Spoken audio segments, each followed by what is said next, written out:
నజరేత్కు చెందిన యేసు క్రైస్తవ మతానికి కేంద్రబిందువుగా ఉన్నాడు. సుమారు క్రీస్తు పూర్వం 4లో బేత్లెహేంలో జన్మించాడు. క్రైస్తవులు ఆయనను దేవుని కుమారుడిగా, కన్యామాత మేరీ ద్వారా జన్మించినవాడిగా నమ్ముతారు.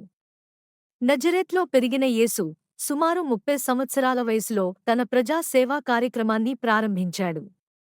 ఆయన ప్రేమ, క్షమ, దేవుని రాజ్యం గురించి బోధించాడు.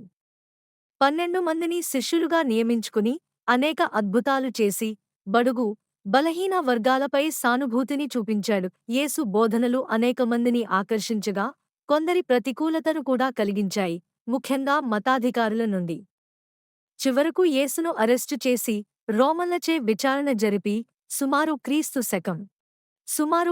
శకం 30 నుంచి 33 వరకు మధ్య శిలువపై మరణశిక్ష విధించారు. క్రైస్తవుల నమ్మక ప్రకారం 3 రోజుల తర్వాత ఆయన మృతి చెందిన వారిలో నుంచి పునరుద్ధానం చెందాడు. ఈ సంఘటన ఈస్టర్గా జరుపుకుంటారు. ఇది ఆయన దైవత్వాన్ని మరియు నిత్యజీవం పట్ల నమ్మకాన్ని ప్రతిబింబిస్తుంది. యేసు బోధనలు క్రైస్తవ మతానికి ఆధారం.